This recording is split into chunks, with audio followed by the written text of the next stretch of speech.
Meu querido amigo Fábio Flores, como vai? Muito bem, rapaz. Feliz em te encontrar novamente, pelo cheio de saúde.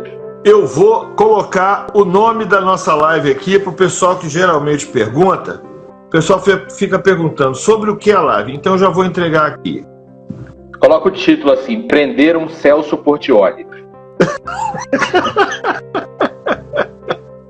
Eu queria que você me dissesse primeiro, Fábio, como é que foi de professor para ir para um palco como humorista?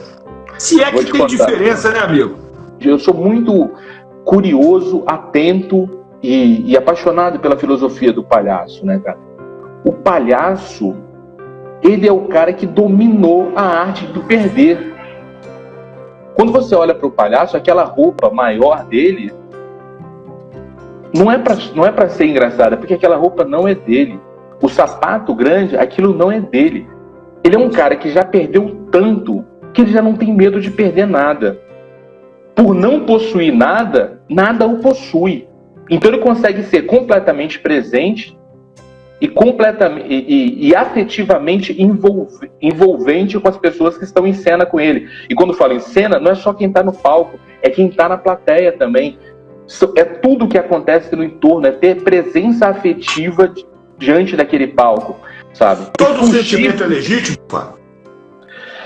Cara, eu creio que sim, mas é mais que legítimo, um mensageiro. Ele tem alguma comunicação a fazer contigo, cara.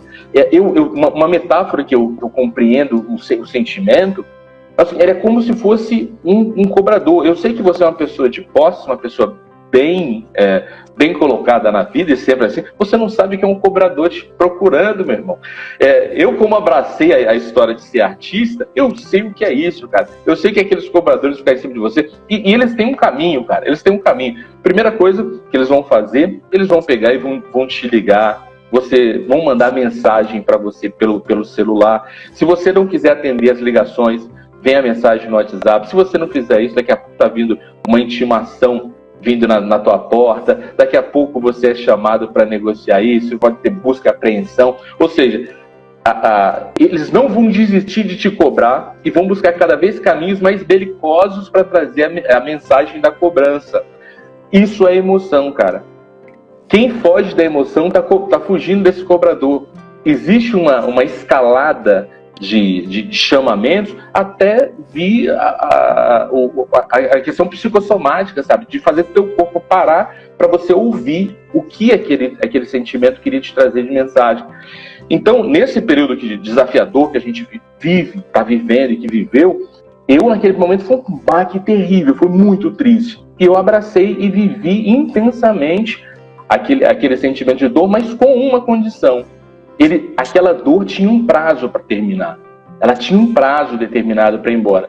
E eu só precisava me conectar com tudo aquilo e entender o que eu precisava aprender com essa mensagem insistente que estava chegando para mim, sabe? Então, eu acho que o jogo passou por aí, cara. Eu estava conversando hoje, conversava até com um cliente, essa história da pandemia. Foi muito engraçado, assim, engraçado porque a gente ficou, acho que os 2 primeiros meses, sem entender o que estava acontecendo. Sem entender o que estava acontecendo.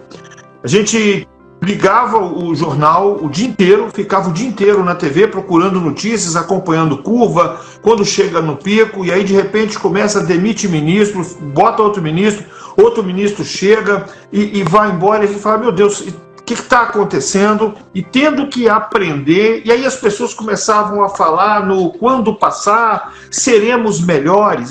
Quando passar, nós seremos melhores.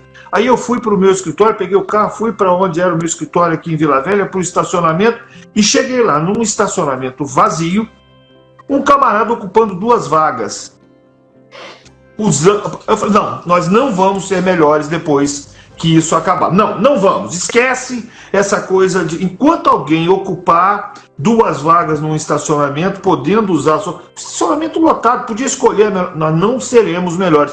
Enquanto nós pararmos só um pouquinho na vaga de deficiente, enquanto a gente travar a rampa do deficiente, a gente não vai ser melhor, coisíssima nenhuma, né? Enfim, E aí as pessoas começavam a falar reinvenção, as pessoas precisam se reinventar. E era outra coisa que me deixava assim, bastante irritado. Reinventar como, gente? Pelo amor de Deus. Reinventar de quê? Qual é o ponto de partida dessa reinvenção? E a gente fica sempre nessa coisa, e cada hora aparece um dizendo faz isso, faça aquilo, como se todo mundo tivesse uma receita de bolo, né? Para dizer, olha, vai... e sem ninguém conhecer qual era o inimigo, se existia o inimigo, enfim. Então eu acho que a gente acabou se complicando. Eu estou te ouvindo falar, você fala dessa coisa de entender as mensagens.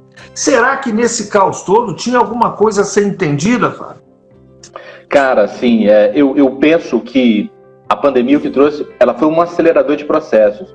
Ou seja, ela não trouxe nenhum dado novo, sabe? Ela só tornou mais evidente coisas que talvez a gente não tivesse atenção para ver.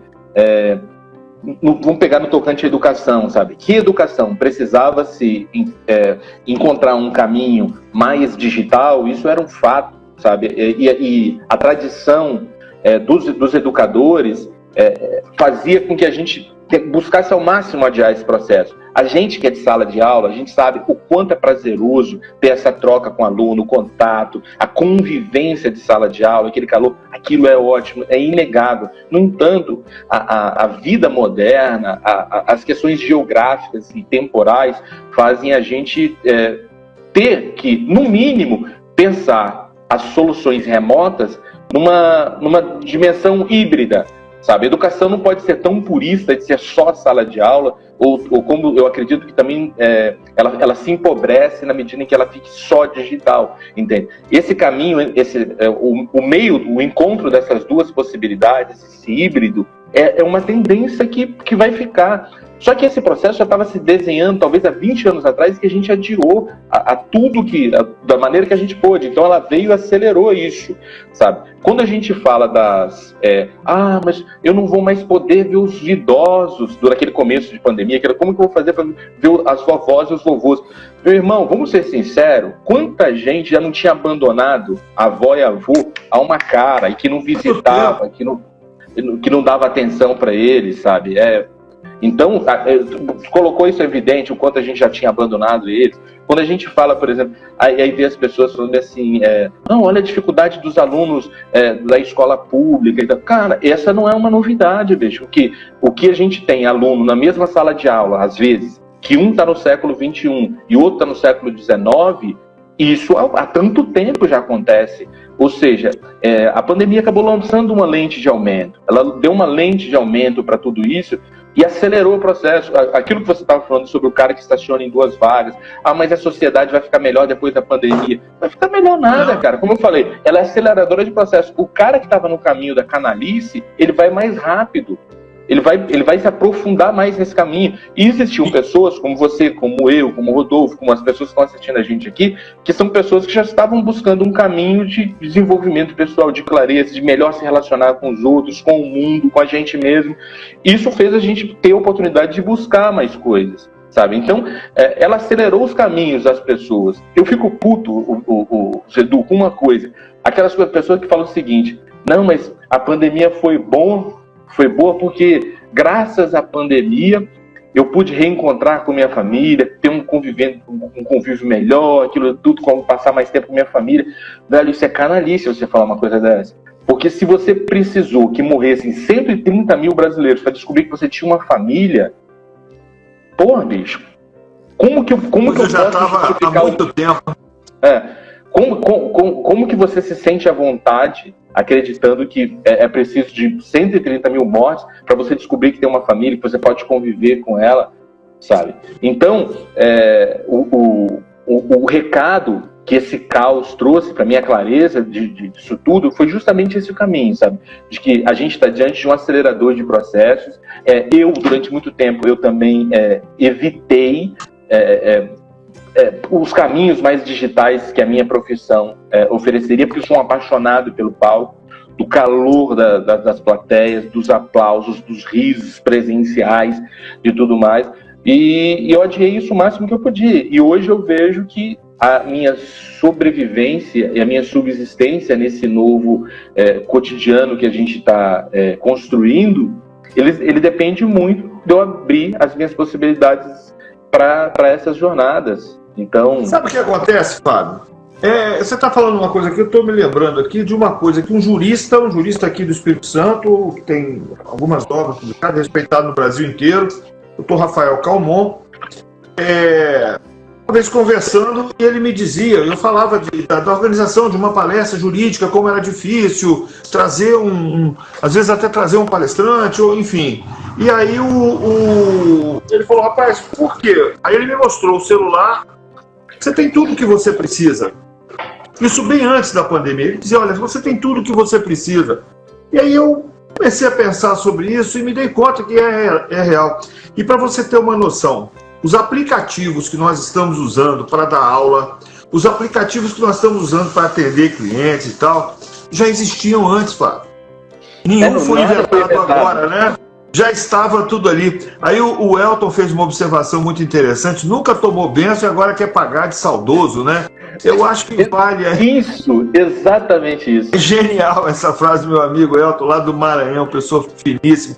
É basicamente isso. E eu, por exemplo, lá na faculdade onde eu dou aula, a gente foi surpreendido no meio do primeiro semestre e preparamos a aula presencial, e eu tinha o hábito de sair daqui às quintas-feiras, por volta de 2h30, 3h30 da tarde, chego lá, já vou direto para a sala de aula, começo a dar aula às 6h30, vou até às 10h, durmo, isso em Cachoeiro, é a faculdade onde eu dou aula, durmo, no outro dia cedinho, estou na sala de aula de novo, dou mais as aulas todas da manhã, volto e continuo atendendo no escritório, era a minha rotina.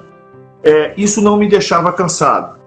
As primeiras aulas online que eu dei, no conforto da minha casa, parecia que eu tinha tomado uma coça, parecia que eu tinha entrado na sala de aula e os meninos tinham me pego de burdoada de tudo quanto é lado. O primeiro semestre foi todo assim.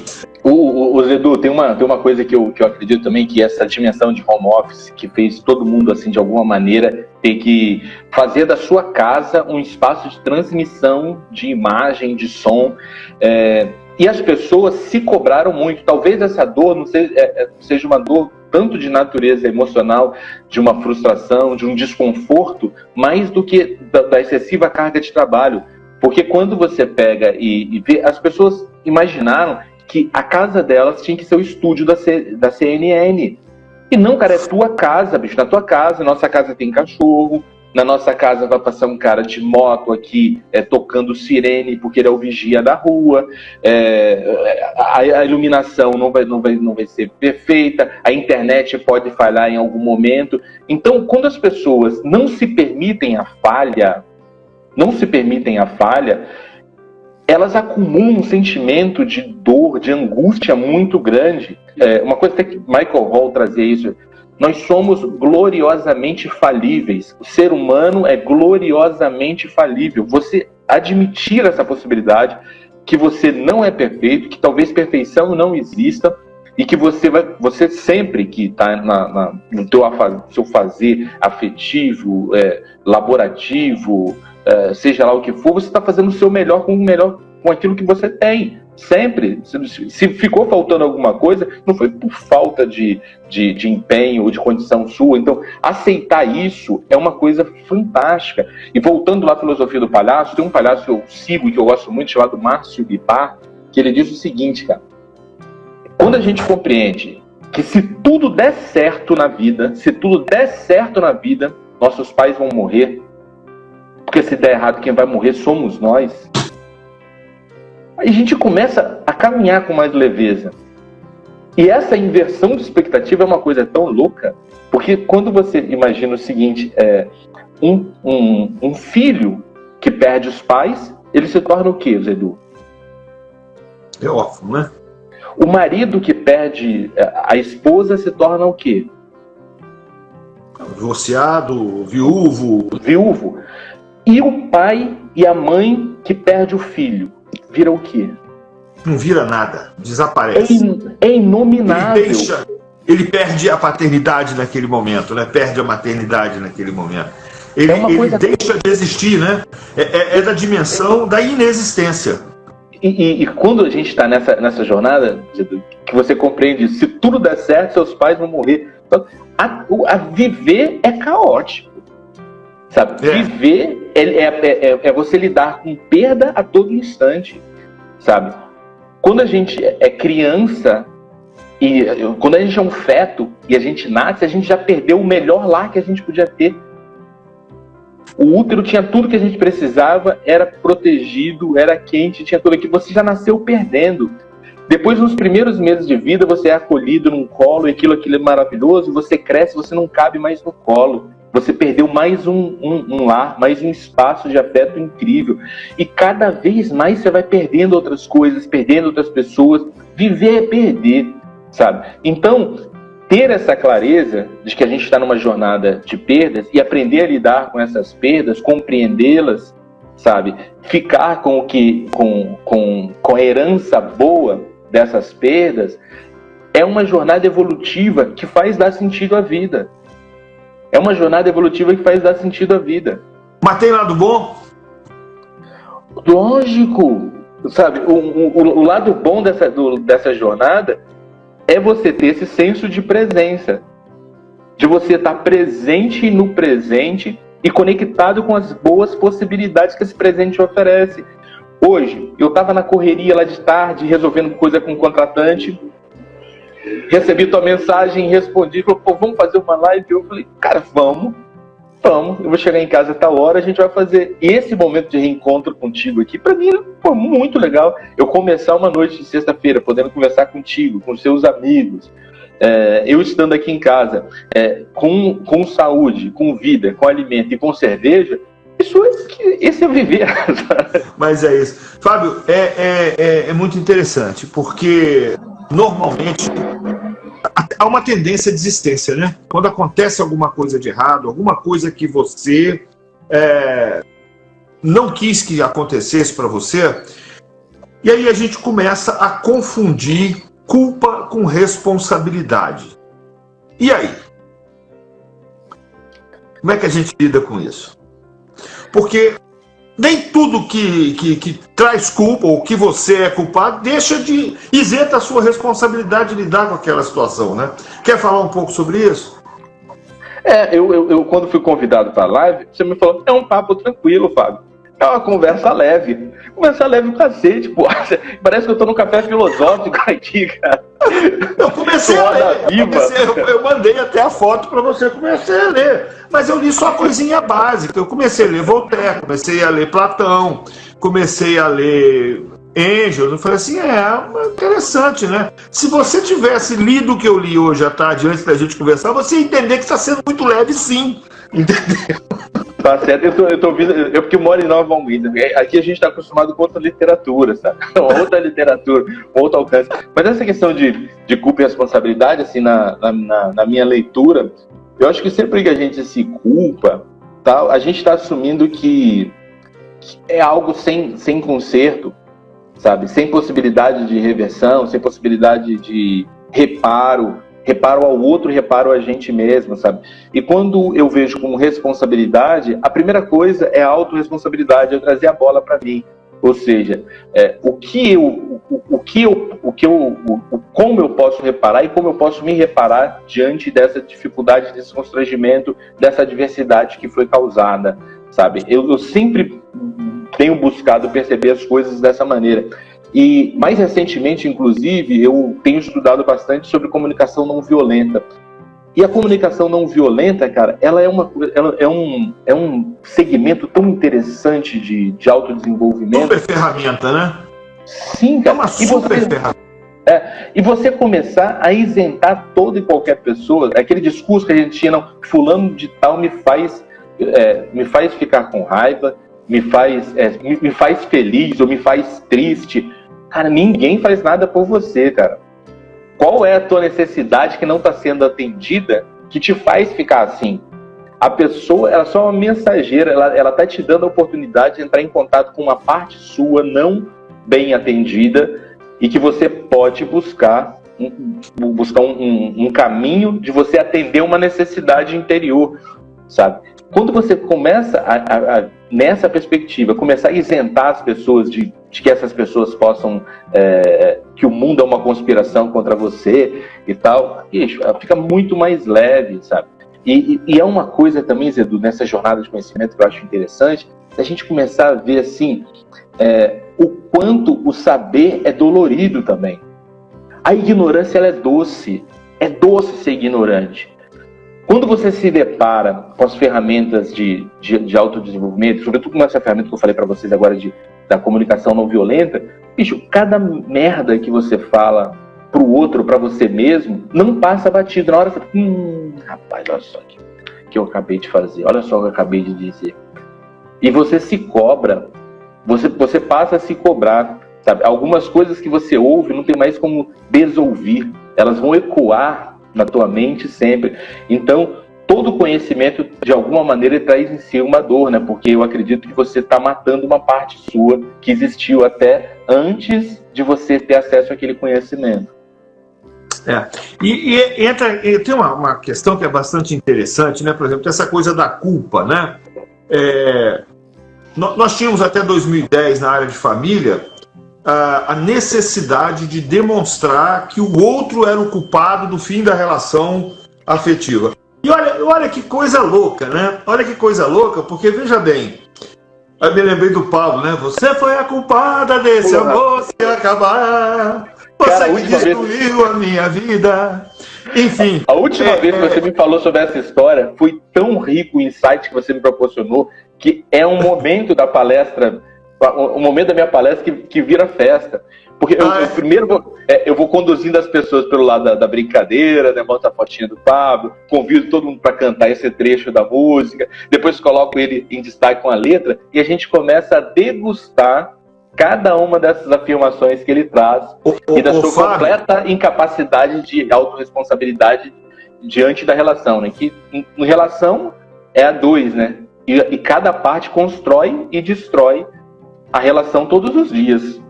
Mas veja bem, até 2010 a gente buscava, tinha necessidade de apontar um dedo numa relação a dois do culpado da separação, né? De quem foi o culpado desse amor se acabar. E é uma coisa curiosa, porque é uma relação a dois, aí na hora de ter culpa é um só, né? Que é uma coisa, para mim, que é da ordem da loucura. Felizmente, nós tivemos uma emenda constitucional em 2010 que estancou essa necessidade de perquirir, de buscar quem é o culpado no fim de uma relação. E é tão engraçado, porque às vezes a pessoa te liga querendo marcar um atendimento no escritório de família, e aí você fala assim, olha, traga todos os documentos que você tiver sobre o caso que você quer narrar. E aí a pessoa chega lá com um pacote assim, de provas de Deus sabe de quê, né? De traição, de qualquer... E aí quando você fala, não, eu quero documento, por exemplo, a sua certidão de casamento. Não, isso eu não trouxe, eu não sabia que precisava. Olha, a necessidade de buscar uma culpa, e eu vejo o seguinte, a gente tenta buscar essa culpa e esquece que em qualquer circunstância vai ser sua responsabilidade pela consequência daquele ato, né? Qualquer ato que você experimente, ainda que não seja o culpado, você é responsável, porque o grande responsável pela sua vida não é o outro, é você.